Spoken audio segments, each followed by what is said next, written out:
particular employer will be caught up in the cuts. It looks as though they're looking for 50% voluntary redundancies at Remploy, which will bring the population across 52 factories down to 1,500. The most serious casualty so far St Mungo's has suffered as a direct result of the cuts would be the closure of our largest hostel in Clapham. It's a first stage, 120-bed hostel, which is vital for that part of London. The cuts have affected my organisation in several ways. Firstly, we've lost 5 or 6 projects, which means we are losing staff hand over fist. And obviously it affects the members that we represent. On top of that, the young people we represent are being particularly devastated by these cuts. Firstly, there's the housing benefit cuts, which for young people in London means that their chances of getting affordable accommodation becomes increasingly difficult, particularly in the areas that they would live in. When I leave school, I would like to be a psychiatrist, but because of the tuition fees, I might not be able to go to university. So they're attacking disability living allowance, which is an allowance which helps disabled people go to work, because there are 2 components. One's a mobility component, the other's a care component. And if someone has quite high care needs, and the DLA is taken away from them, how do they get up in the morning? How do they dress to go to work? How indeed do they do the most personal and basic things like toileting? Then they could lose mobility component, which would get them to work, a car, maybe other facilities to get them to work. If they lose out of that, they will lose their jobs. The new funding climate means that it's no longer about providing a quality service, but rather the cheapest possible service. So St Mungo's, whereas St Mungo's in the past had prided itself on providing a quality service whereby the service user got skilled professional staff who had good terms and conditions and were able to provide a service whereby the client was able to make progress and deal with their substance use issues and deal with their mental health problems and rehabilitate themselves from a life on the streets.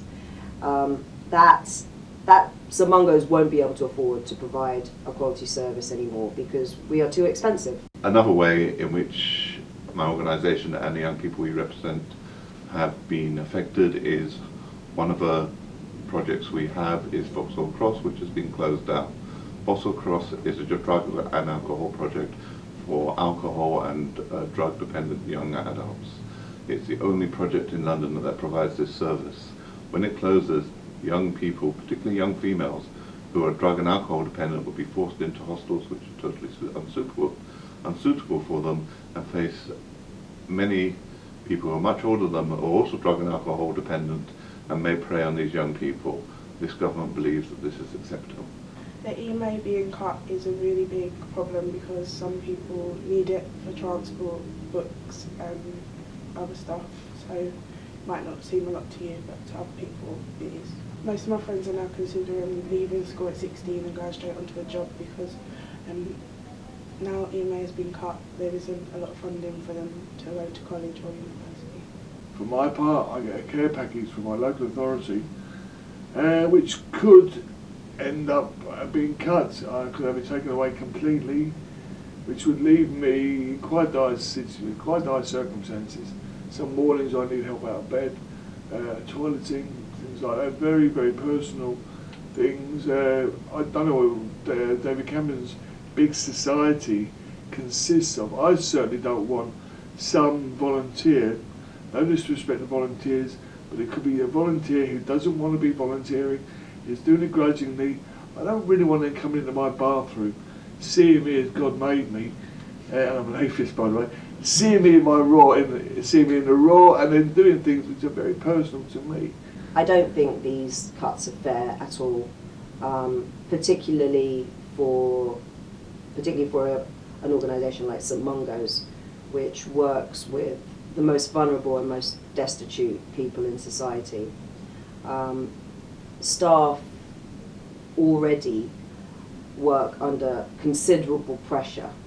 We take abuse, we deal with people's raw emotions and their hopelessness every day.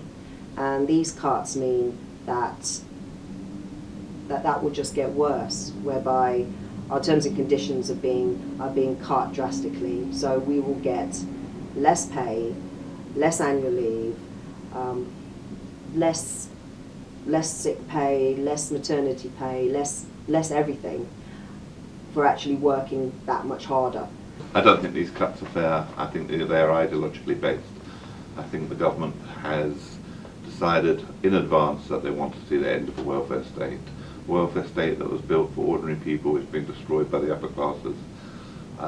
People like Nick Clegg, George Osborne and David Cameron could never reasonably expect to face the effects of the cuts that they're imposing upon the working classes in this country. I don't think the cuts are fair because lower income families are worse off now, and people that are with higher income is not going to affect them very much. So. That's why I'm up to March 26th.